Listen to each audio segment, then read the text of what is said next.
നമസ്കാരം. ഐപ്ലസിൻ്റെ പുതിയൊരു വീഡിയോയിലേക്ക് സ്വാഗതം. അപ്പോൾ നമ്മൾ ഗ്രാവിറ്റേഷനാണ് ഇന്ന് സ്റ്റാർട്ട് ചെയ്യുന്നത്. അപ്പോൾ ഗ്രാവിറ്റേഷനിലെ ഏറ്റവും ആദ്യത്തെ ടോപ്പിക് എന്ന് പറയുന്നത് യൂണിവേഴ്സൽ ലോ ഓഫ് ഗ്രാവിറ്റേഷനാണ്. പ്രപഞ്ചത്തിലെ എല്ലാ വസ്തുക്കളും പരസ്പരം ആകർഷിക്കപ്പെടുന്നുണ്ട്. ആ ആകർഷണ ബലം എന്ന് പറയുന്നത് വസ്തുക്കൾ തമ്മിലുള്ള മാസുകളുടെ ഗുണനഫലത്തിന് നേരനുപാതത്തിലും അവർ തമ്മിലുള്ള അകലത്തിൻ്റെ വർഗത്തിന് വിപരീത അനുപാതത്തിലുമായിരിക്കും. ഇതിനെയാണ് നമ്മൾ യൂണിവേഴ്സൽ ലോ ഓഫ് ഗ്രാവിറ്റേഷൻ എന്ന് പറയുന്നത്. ഓക്കെ, ബൈ ഡെഫിനിഷൻ നമുക്കിങ്ങനെ പറയാം: every object in the universe attract each other and the attractive force is directly proportional to product of the two masses and inversely proportional to the square of distance between them. ഇങ്ങനെയാണ് definition അല്ലേ. അപ്പോൾ ഞാനും ഇപ്പം എൻ്റെ മുന്നിലിരിക്കുന്ന ഈ ക്യാമറയും പരസ്പരം അട്രാക്ട് ചെയ്യപ്പെടുന്നുണ്ട്. ഈ അട്രാക്റ്റീവ് ഫോഴ്സ് എന്ന് പറയുന്നത് എൻ്റെയും ഈ പറയുന്ന ക്യാമറയുടെയും മാസുകളുടെ ഗുണനഫലത്തിന് നേരനുപാതത്തിലും ഞാനും ക്യാമറയും തമ്മിലുള്ള അകലത്തിൻ്റെ വർഗത്തിന് സ്ക്വയറിന് വിപരീത അനുപാതത്തിലുമായിരിക്കും. അതായത് ഇൻവേഴ്സ്ലി പ്രൊപ്പോർഷണൽ ആയിരിക്കുന്നു സ്ക്വയറിന്. അപ്പോൾ ഇതിനെയാണ് നമ്മൾ യൂണിവേഴ്സൽ ലോ ഓഫ് ഗ്രാവിറ്റേഷൻ എന്ന് പറയുന്നത്. അപ്പോൾ സ്റ്റേറ്റ്മെൻ്റ് ഒക്കെ ഇവിടെയുണ്ട്. അപ്പോൾ ഇവിടെ രണ്ട് ഫിഗറുകൾ നോക്കാം. കണ്ടോ, M1 എന്ന് പറയുന്നൊരു മാസമുണ്ട്, M2 എന്ന് പറയുന്നൊരു മാസമുണ്ട്. ഈ രണ്ട് മാസുകളും പരസ്പരം ആകർഷിക്കപ്പെടുന്നുണ്ട്. ആ ആകർഷണ ബലം force is proportional to product of the masses M1 into M2 എന്ന് എഴുതാം. Okay, then that force is inversely proportional to the square of the distance between them എന്ന് എഴുതാം. ശരിയല്ലേ? അങ്ങനെയാണെങ്കിൽ F is proportional to രണ്ടും കൂടി ചേർത്ത് എഴുതുമ്പോൾ M1 M2 divided by R² എന്ന് എഴുതാം. ശരിയല്ലേ? അങ്ങനെയാണെങ്കിൽ പ്രൊപ്പോർഷണാലിറ്റി മാറ്റാൻ വേണ്ടി നമ്മൾ കോൺസ്റ്റന്റ് കൊണ്ട് മൾട്ടിപ്ലൈ ചെയ്യും. M1 M2 divided by R². എന്താണ്? F is equal to M1 M2 divided by R². ഇതാണ് നമ്മുടെ യൂണിവേഴ്സൽ ലോ ഓഫ് ഗ്രാവിറ്റേഷൻ്റെ ഫൈനൽ ഇക്വേഷൻ എന്ന് പറയുന്നത്. F is equal to M1 M2 divided by R². M1 M2 എന്ന് പറയുന്നത് രണ്ട് മാസുകളാണ്. R എന്ന് പറഞ്ഞാൽ അവർ തമ്മിലുള്ള അകലമാണ്. പ്രത്യേകം ശ്രദ്ധിക്കുക, അകലം എടുക്കുമ്പോൾ ഇതിൻ്റെ സെൻറ്റർ ഇതിൻ്റെ സെൻറ്ററിലേക്കുള്ള അകലമാണ്. ചില ആളുകൾ ഇതാണ് അകലം എന്നൊക്കെ പറഞ്ഞങ്ങ് എടുക്കും. അങ്ങനെയല്ല കേട്ടോ, ഇതെടുക്കാൻ പാടില്ല. ഒബ്ജക്റ്റിൻ്റെ ഒരു സെൻറ്ററിൽ നിന്ന് മറ്റ് സെൻറ്ററിലേക്കുള്ള ദൂരമാണ് നമ്മൾ R ആയിട്ട് ചൂസ് ചെയ്യേണ്ടത് കേട്ടോ. അപ്പോൾ this is R. Okay, so F is equal to M1 M2 divided by R², where G is known as gravitational constant. Capital G നമ്മൾ പറയുന്നത് എന്താണ്? ഗ്രാവിറ്റേഷണൽ കോൺസ്റ്റന്റ് എന്നാണ് കേട്ടോ. ഇപ്പോൾ CGS സിസ്റ്റത്തിൽ നമ്മൾ ജിയുടെ വാല്യൂ 6.67 × 10⁻⁻8 ഡൈനാണ്. Dyne centimetre square G⁻². And in SI value it is 6.67 × 10⁻11 newton metre square kg⁻². ആണ്. എന്താണ്? Newton metre square kg⁻². ആണ് എൻ്റെ വാല്യൂ കേട്ടോ.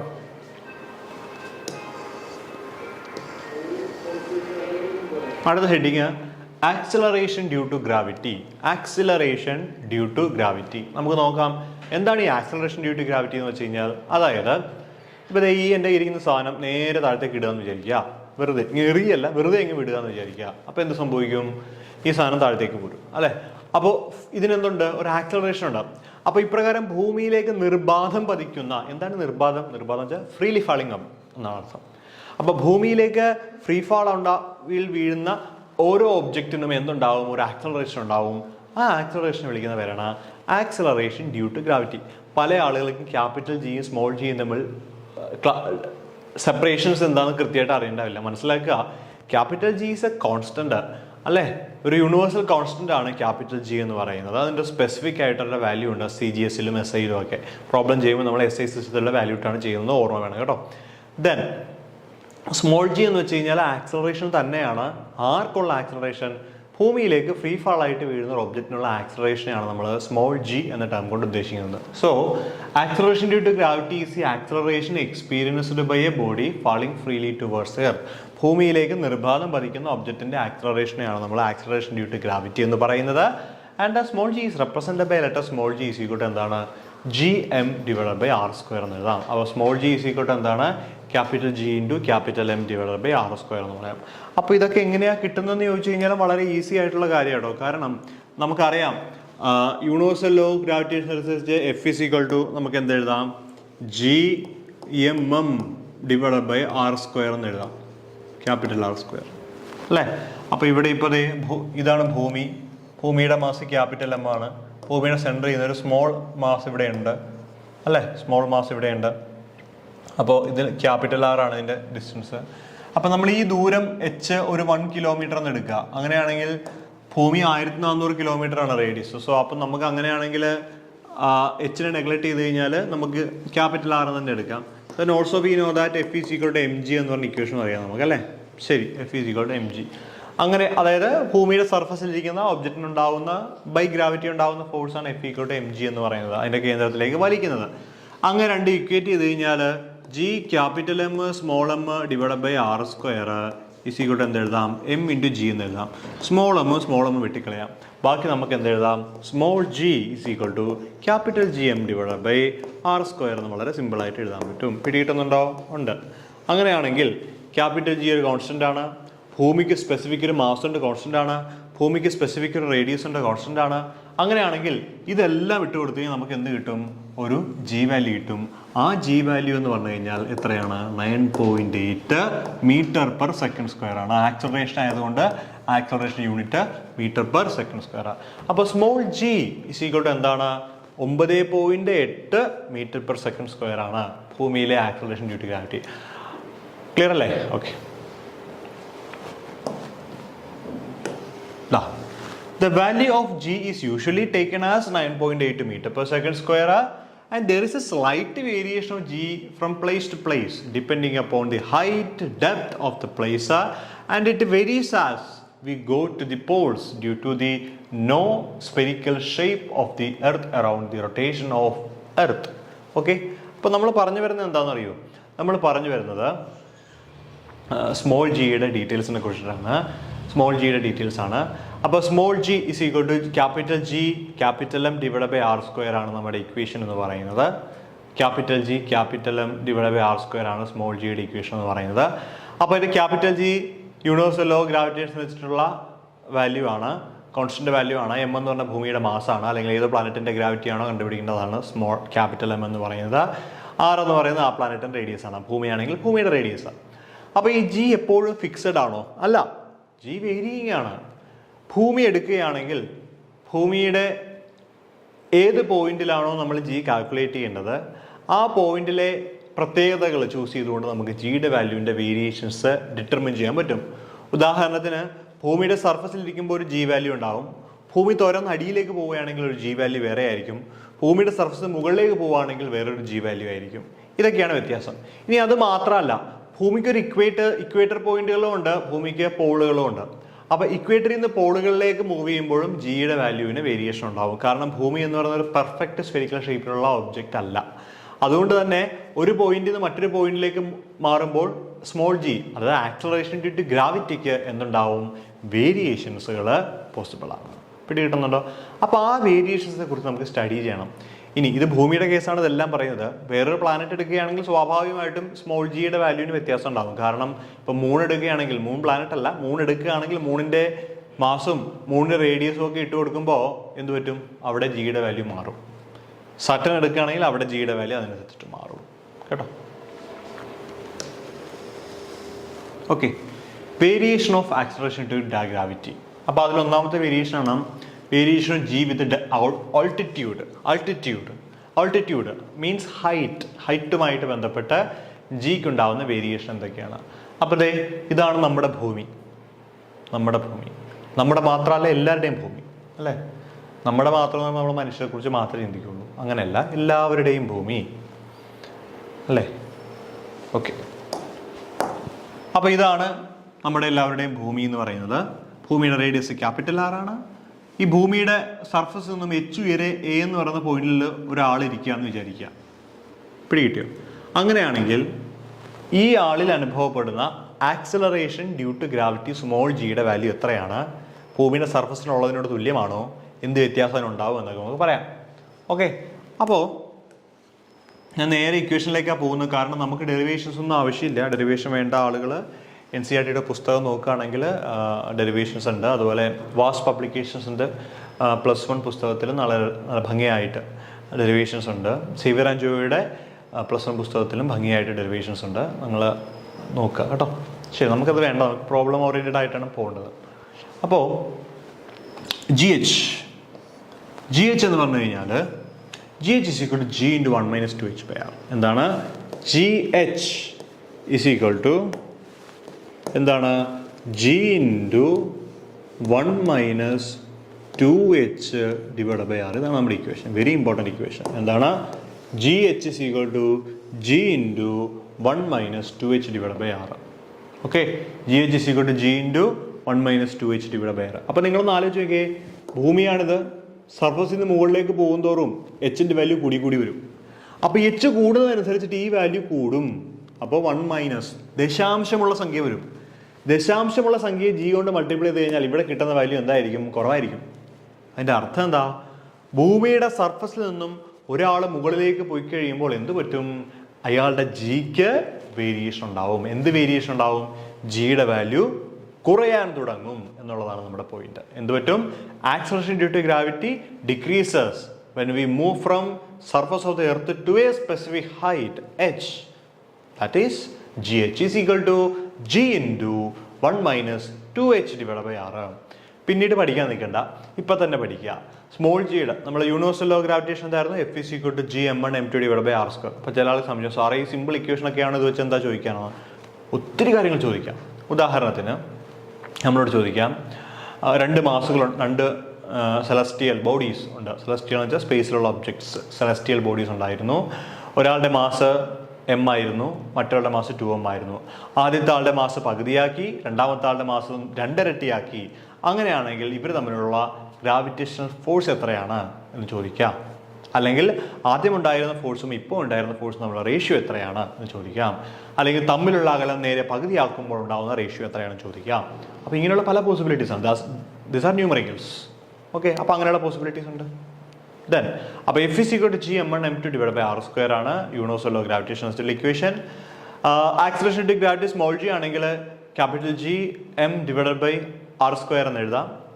ഇനി വിത്ത് ഓൾട്ടിറ്റ്യൂഡ് ഹൈറ്റ് ആണ് എങ്കിൽ G H is equal to G into 1 minus 2h divide by R. എന്താണ്? G H is equal to G into 1 minus 2h divide by R. So G decreases as altitude increases. Very important point. എന്താണ്? G decreases as is altitude increases. Next one is variation of G with depth. Variation of G with depth. ആഴത്തിനനുസരിച്ചിട്ട് ജിക്ക് ഉണ്ടാകുന്ന വ്യത്യാസം എന്താണെന്നുള്ളതാണ് നമ്മൾ സംസാരിക്കുന്നത്. ഭൂമിക്കാണ്, ഭൂമിയുടെ ഏറ്റവും പുറമേ നിന്നും താഴത്തേക്ക് കുഴിച്ച് താഴത്തേക്ക് പോവാണ് അല്ലേ? തുരങ്കം ഉണ്ടാക്കി താഴെ പോവാണ്. കുട്ടികളൊക്കെ ചോദിക്കുന്ന ചോദ്യമാണ്, എന്താ ഭൂമിയുടെ മുകളിലേക്ക് പോയി കഴിഞ്ഞാൽ ആകാശം എന്ന് വേണമെങ്കിൽ നമുക്ക് പറയാം. ഭൂമി തുരന്ന് താഴേക്ക് പോയാൽ എന്താ കാണാൻ പറ്റുക, എന്താ ഉള്ളതെന്ന് ചോദിക്കാറുണ്ട് അല്ലേ? ഭൂമി തുരന്ന് പോകാൻ പറ്റില്ല. തുരന്നൊരു പകുതിയല്ല നേരത്തെ മോൾട്ടൺ ഫോമിലുള്ള ലാവകൾ ഉണ്ടാവും, നമ്മളത് കരിഞ്ഞു പോകും. ഇനി നമ്മൾ അങ്ങനെ ഒരു തുരങ്കം പറയാൻ പറ്റില്ല കേട്ടോ, ഭാവിയിൽ ഒക്കെ പറയാൻ പറ്റും. ഇപ്പോൾ ഇലോൺ മസ്ക് ഒക്കെ ഒരു ടണൽ ഭൂമിയിൽ നിന്ന് മൂണിലേക്കൊക്കെ ടണൽ ഉണ്ടാക്കി, നമുക്ക് കുഴലുണ്ടാക്കിയിട്ട് അതിലൂടെ ഹൈപ്പർ ലൂപ്പ് ഉണ്ടാക്കിയിട്ട് അതുവഴി മൂവ് ചെയ്യാൻ പറ്റുമെന്നൊക്കെ പറയുന്നുണ്ട്. ഭാവിയിലൊക്കെ വരാം. കാരണം നമ്മൾ ഈ പണ്ടത്തെ സയൻസ് ഫിക്ഷൻ സിനിമയിൽ കണ്ടിരുന്ന കാര്യങ്ങൾ ഇപ്പോൾ യാഥാർത്ഥ്യം ആയിക്കൊണ്ടിരിക്കുകയാണ് ഓരോരോ കാര്യങ്ങളൊക്കെ ആയിട്ട്. അപ്പോൾ ഒന്നും പറയാൻ പറ്റില്ല. ഒരുപക്ഷെ ഭൂമിയുടെ ഏറ്റവും മുകളിൽ താഴത്തേക്കൊരു ടണൽ ഉണ്ടാക്കിയിട്ട് ആ ടണലിൻ്റെ അകത്തുകൂടി ഒരു സൂപ്പർ ജെറ്റ് കടത്തിവിടാൻ പറ്റുന്ന ഒരു പോസിബിലിറ്റിയൊക്കെ പറയാൻ പറ്റില്ല. അപ്പോൾ നമുക്ക് പെട്ടെന്ന് അടുത്തൊരു പോയിന്റിൽ എത്താൻ പറ്റും എന്നുള്ളതാണ്. ഓക്കെ, കാരണം ഈ ടെമ്പറേച്ചറിനൊക്കെ വിസ്റ്റാൻഡ് ചെയ്യാൻ പറ്റുന്ന പല കാര്യങ്ങൾ കണ്ടുപിടിച്ചിട്ടുണ്ട്, ഇനി കണ്ടുപിടിക്കുന്നുമുണ്ട്. അപ്പം അതുകൊണ്ട് മോൾട്ടൻ ലാവയാണോ എന്താണോ അതിനെയൊക്കെ ഓവർകം ചെയ്ത് താഴത്തേക്ക് പോകാൻ പറ്റുമെങ്കിൽ, ഇപ്പോൾ വെള്ളത്തിൽ കോൺക്രീറ്റ് ചെയ്യാമെങ്കിൽ, പാലം ഉണ്ടാക്കുമ്പോഴേ വെള്ളത്തിൽ കൊണ്ട് കോൺക്രീറ്റ് ചെയ്യാൻ പറ്റുമെങ്കിൽ പിന്നെ ഈ പറയുന്നിടത്താണോ പ്രശ്നമില്ല. ഓ, കഥ പറഞ്ഞു പോകും, പോട്ടെ. ശരി, കം ടു ദ പോയിന്റ്. നമ്മൾ ഭൂമിയുടെ ഏറ്റവും സർഫസിൽ നിന്ന് നേരെ താഴേക്ക് പോവുകയാണെന്ന് നിങ്ങൾ വിചാരിക്കുക. ഭൂമിയുടെ സർഫസ് ഏതാണ്? ഭൂമിയുടെ സർഫസ് എന്ന് പറയുന്നത് ക്യാപിറ്റൽ ആർ റേഡിയസ്. ഇവിടാണ് ഭൂമിയുടെ സർഫസ് ആണിത്. സോറി ഭൂമിയുടെ സർഫസാണ് ഇത്, ക്യാപിറ്റൽ ആർ. ഇതാണ് ഭൂമിയുടെ സർഫസ്. ഒരാൾ ഇവിടെ നിൽക്കരുത്, അയാൾ എന്ത് ചെയ്യും? ഇവിടുന്ന് ഭൂമി തുരന്ന് താഴത്തേക്ക് പോകാൻ തുടങ്ങും. തുരന്ന് അയാൾ ഇവിടെ വരും. ഇവിടെ നിൽക്കുകയാണ്, തുരന്ന് അവിടെ നിൽക്കും. അവിടെ നിൽക്കുമ്പോൾ അയാൾക്ക് അനുഭവപ്പെടുന്ന ജി എത്രയാണെന്നുള്ളതാണ് കണ്ടുപിടിക്കേണ്ടത്. അപ്പോൾ ഈ ജി ഡി എന്ന് പറഞ്ഞു കഴിഞ്ഞാൽ G D is equal to G into 1 minus D divide by R. ഇതാണ് നമ്മുടെ ഇക്വേഷൻ. എന്താണ്? G D is equal to G into 1 minus D by R എന്താണ് G D is equal to G into 1 - dr. അപ്പോൾ ഭൂമിയുടെ surface തുരന്ന് താഴത്തേക്ക് പോവുകയാണ്. എത്ര അകലം? ഡി അകലം തുരന്ന് താഴത്തേക്ക് പോയി. അങ്ങനെയാണെങ്കിൽ ഇവിടെ നിൽക്കുന്ന ആൾക്കുണ്ടാവുന്ന ആക്സലറേഷൻ എത്രയാണ്? നമ്മൾ വിചാരിക്കും ഭൂമിയുടെ സർഫസിൽ നമുക്ക് എത്ര അനുഭവപ്പെടും? gm/r² ആണ്. ഹൈറ്റ് ഉയരെയാണെങ്കിൽ gh is equal to G into 1 - 2h/r ആണ്. അപ്പോൾ ഭൂമി തുറന്ന അടിയിലേക്ക് പോകുമ്പോൾ കൂടുതൽ ഗ്രാവിറ്റി വരും എന്നൊക്കെ നമുക്ക് തോന്നും. പക്ഷെ തോന്നൽ മാത്രമേ ഉള്ളൂ, ഒരിക്കലും കൂടില്ല. കാരണം ഡിയുടെ വാല്യൂ കൂടുന്നതനുസരിച്ചിട്ട്, അതിൽ തുറന്ന് ഇങ്ങോട്ട് പോകുന്ന ദൂരമാണ് ഡി എന്ന് പറയുന്നത്. ഡി കൂടി വരുന്നതനുസരിച്ചിട്ട് ഇത് ദശാംശമുള്ള സംഖ്യയായിട്ട് വരും. സ്വാഭാവികമായിട്ടും ജി ഡിക്ക് എന്ത് സംഭവിക്കും? ഒരു ഡിക്രീസ് ഉണ്ടാവും എന്നുള്ളതാണ് പോയിന്റ്. എന്ത് സംഭവിക്കും? ജി ഡിക്ക് ഒരു ഡിക്രീസ് ഉണ്ടാവും. So g D is equal to G into 1 - d/r. That means g decreases as depth d increases. ആഴം കൂടുന്തോറും ജിയുടെ വാല്യൂ കുറഞ്ഞു വരുന്നതായിട്ട് മനസ്സിലാക്കാൻ പറ്റും. അപ്പോൾ പോയിന്റുകൾ അറേസ് ചെയ്യുന്നത് ഇങ്ങനെയാണ്: g D is equal to G into 1 - d/r. Okay ആണേ? വളരെ important point, g at the centre of earth. ഭൂമി തുരന്ന് ഭൂമിയുടെ ഏറ്റവും സെൻറ്ററിൽ ചെന്ന് കഴിഞ്ഞാൽ എന്ത് പറ്റും എന്നുള്ളതാണ് അടുത്ത പോയിന്റ്. എന്ത് പറ്റും എന്ന് ചോദിച്ചു കഴിഞ്ഞാൽ ഫ്രീ ഫാളാണ് അനുഭവപ്പെടുന്നത്. അതായത് ജി ഡി നമുക്കറിയാം എന്താണ്? G D is equal to G into 1 - d/r എന്നാണ് നമ്മുടെ ഇക്വേഷൻ. ശരിയല്ലേ? അപ്പോൾ ഭൂമി തുരന്ന് പോവുകയാണ്. അവിടെ ഭൂമിയുടെ റേഡിയസ് എത്രയാണ്? ഭൂമിയുടെ റേഡിയസ് ക്യാപിറ്റൽ R ആണ്. ഇവിടെ നിന്ന് ഒരാൾ തുറന്നു തുടങ്ങും. തുറന്ന് ഇവിടെ വരുമ്പോഴാണ് ഡി എന്ന് പറയുന്നത്. തുറന്ന് ഇവിടം വരെ വന്നു എന്ന് വിചാരിക്കുക. അപ്പോൾ നമുക്ക് ഡി ഇസ് ഈക്വൽ എന്ന് എഴുതാം, R എന്ന് എഴുതാം. ശരിയല്ലേ? അപ്പോൾ that is equal to G into 1 - r/r. That is equal to G into 1 - 1. That is equal to 0. G d എത്രയാണ്? 0 എന്ന് എഴുതാം. എന്താണ്? G D is equal to എന്താണ്? 0. അതാണ് g into 0 is equal to 0. കണ്ടോ? അതായത് ഭൂമിയുടെ സെൻറ്ററിൽ നിങ്ങൾ പോവുകയാണെങ്കിൽ ഭൂമിയുടെ സെൻറ്ററിൽ ആക്സലറേഷൻ ഡ്യൂ ടു ഗ്രാവിറ്റി എത്രയായിരിക്കും? ആക്സലറേഷൻ ഡ്യൂ ടു ഗ്രാവിറ്റി എന്ന് പറയുന്നത് 0 ആയിരിക്കും. അങ്ങനെ ആക്സലറേഷൻ ഡ്യൂ ടു ഗ്രാവിറ്റി 0 ആണെങ്കിൽ നമുക്ക് എന്ത് ഫീൽ ചെയ്യും? വി ഫീൽ വെയ്റ്റ്ലെസ്നെസ്, അതായത് ഭാരമില്ലായ്മ നമുക്ക് അനുഭവപ്പെടും എന്നുള്ളതാണ് അർത്ഥം. ഇനി ഞാൻ ഒരു കാര്യം പറഞ്ഞോട്ടെ, ഇങ്ങനെ തുറന്ന് ഭൂമിയുടെ സെൻറ്ററിൽ ചെന്ന് കഴിഞ്ഞാൽ ഒരിക്കലും അയാൾക്ക് അവിടുന്ന് പോരാൻ പറ്റില്ല. അതൊരു ട്രാപ്പാണ്. ബിക്കോസ് ഭൂമിയുടെ ഏറ്റവും സെൻറ്ററിൽ ചെന്ന് വെയ്റ്റ്ലെസ്നെസ് ഫീൽ ചെയ്തു. ഭൂമിയുടെ ഇപ്പുറത്തെ ഭാഗത്ത് നിന്ന് അട്രാക്റ്റീവ് ഫോഴ്സ് ഉണ്ടാവും. അവൻ ഇങ്ങോട്ട് മൂവ് ചെയ്യുന്ന പോലെ തോന്നും. കുറച്ച് കഴിയുമ്പോൾ അവൻ ഇങ്ങോട്ട് മൂവ് ചെയ്യും. അതായത് ഭൂമിയുടെ ഏറ്റവും സെൻറ്ററിൽ ചെന്ന് കഴിഞ്ഞാൽ എന്തൊറ്റെന്നറിയോ? ഒരാളാണെങ്കിൽ ഇയാൾ ഇങ്ങനെ ഓസിലേറ്റ് ചെയ്യും. ഇതിൻ്റെ അകത്ത് കിടന്നിങ്ങനെ അങ്ങോട്ടും ഇങ്ങോട്ടും ഇങ്ങനെ ഓസിലേറ്റ് ചെയ്യും. ഒരിക്കലും അയാൾക്ക് പുറത്ത് വരാൻ പറ്റില്ല. അതൊരു ട്രാപ്പായിട്ട് ആക്ട് ചെയ്യും. ആദ്യം ഊഞ്ഞാലെ ആടുന്നവർ നേരെ താഴത്തേക്ക് ആദ്യം പോകും. പിന്നെ കുറേ പൊങ്ങി മേളിലേക്ക് തെറിച്ചു പോകും. പിന്നെ വീണ്ടും താഴത്തേക്ക് പോകും, മേളിലേക്ക് പോകും. ഇങ്ങനെ നടന്നിട്ടിരിക്കും. ഞാൻ എൻ്റെ ഫുൾ തിയറി പറയുന്നില്ല, അതിന് എന്തൊക്കെയോ കുറേ കാര്യങ്ങളുണ്ട്. ഞാൻ പറയുകയാണ്, ഞാൻ കേട്ടിട്ടുണ്ട്. ഭൂമിയുടെ സെൻറ്ററിൽ ട്രാപ്പാക്കി വെയ്റ്റ്ലെസ് അനുഭവപ്പെടുകയും മേളിയും താഴത്തു നിന്നും അട്രാക്റ്റീവ് ഫോഴ്സും റിപ്പൾസീവ് ഫോഴ്സും വരുന്നതിൻ്റെ ഫലമായിട്ട് ഇവർ അങ്ങോട്ടും ഇങ്ങോട്ടും മൂവ് ചെയ്യുകയും ചെയ്യും. കേട്ടോ? അപ്പോൾ അതാണ് റിപ്പൾസീവ് ഫോഴ്സ് പറഞ്ഞപ്പോൾ ഒരു കാര്യം എടുത്തത്.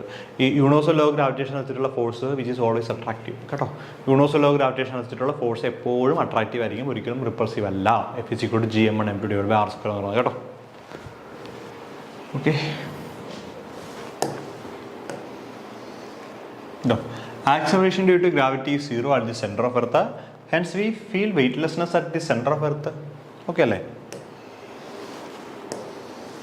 യെസ്. അടുത്ത point, variation of G with latitude. Altitude അല്ല, ലാറ്റിറ്റ്യൂഡിന് അനുസരിച്ചിട്ടുള്ള വേരിയേഷൻസ് ആണ്.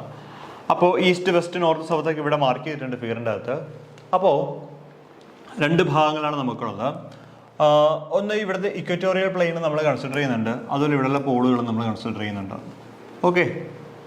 ഓക്കെ നോർത്ത് പോളും സൗത്ത് പോളും ഉണ്ട്. അതുപോലെ തന്നെ ഇക്വറ്റോറിയൽ പോയിന്റുകളും ഉണ്ട്. അപ്പോൾ നമ്മുടെ ഇക്വേഷൻ ഇതാണ്: G dash is equal to G into r ω² into cos²φ. cos²φ എന്ന് പറഞ്ഞു കഴിഞ്ഞാൽ ഇവിടെയാണ് ഒബ്ജക്റ്റ് ഇരിക്കുന്നതെങ്കിൽ ഇതിന് ഇങ്ങോട്ടൊരു ഫോഴ്സ് ഉണ്ടാവുമല്ലോ സെൻട്രലിലേക്ക്, mg. ആ ഫോഴ്സും ഇക്വേറ്റർ ലൈൻ തമ്മിലുള്ള ആംഗിളാണ് ഇവിടുത്തെ φ എന്ന് പറഞ്ഞ് നമ്മൾ ഡിഫൈൻ ചെയ്യുന്നത്. φ. അപ്പോൾ G dash is equal to എന്താണ്? G minus r ω² into cos²φ. എന്താണ്? ജി ഡാഷ്, വളരെ important, G dash is equal to G minus r ω² into cos²φ. എന്താണ്? G dash is equal to G minus r ω² into cos²φ. ഇതാണ് നമ്മുടെ equation. Okay. അപ്പോൾ φ മാറുന്നതനുസരിച്ചിട്ട് ഇതിങ്ങനെ മാറിക്കൊണ്ടിരിക്കും. അതായത് ഉദാഹരണത്തിന് ഇപ്പോൾ ഫൈ 0 ആവുകയാണ്, അതായത് ഈ പോയിന്റുകൾ ഇക്വേറ്റർ എടുക്കുകയാണെങ്കിൽ ഫൈ ഈക്വൽ ടു എന്താണ് 0 ആണ് അല്ലേ. അപ്പോൾ G dash is equal to G minus R omega square. അതായത് ഇത് മിനിമം ആണ് നമ്മൾ എക്സ്പീരിയൻസ് ചെയ്യുന്നത്. ഓക്കെ, ഇനി ഈ ലൈൻ ഇങ്ങോട്ട് മൂവ് ചെയ്ത് ഇവിടെ വരിക എന്ന് വിചാരിക്കുക. അപ്പോൾ ഫൈ ഇസ് ഈക്വൽ ടു എത്ര എഴുതാം നമുക്ക്? Phi is equal to 90 degree എന്ന് എഴുതാം. അതായത് g dash is equal to G minus R omega square into cos square 90 degree. ഇത് 0 ആയി പോകും. ബാക്കി g dash is equal to g, അതിൻ്റെ മാക്സിമം കണ്ടോ. അപ്പം മിനിമം വാല്യൂവും ഒരു മാക്സിമം വാല്യൂവും ഇവിടെ ഉണ്ടാവും. ഓക്കെ, ഇവിടെ താഴെ എഴുതിയിട്ടുണ്ട് കേട്ടോ. നോക്കിയേ, അറ്റ് ഇക്വേറ്റേഴ്സ് രണ്ട് ഭാഗങ്ങളിൽ സൈഡുകളിൽ phi is equal to 0 degree ആണ്. So G dash is equal to G minus R omega square ആണ്. That is minimum value. Original value എന്നൊരു കുറവുണ്ട് അതിന്. അറ്റ് പോൾസ് ആണെങ്കിൽ 90 ഡിഗ്രി ആണ്. So G dash is equal G, അതായത് നമുക്ക് maximum value അവിടെ എക്സ്പീരിയൻസ് ചെയ്യും. ഓക്കെ, അപ്പോൾ നമുക്ക് തൽക്കാലം ഇവിടെ അവസാനിപ്പിക്കാം. കൃത്യമായിട്ട് നോക്കുക. അടുത്ത വീഡിയോയിൽ നമുക്ക് അടുത്തൊരു ടോപ്പിക്കുമായിട്ട് വീണ്ടും കാണാം. Thank you.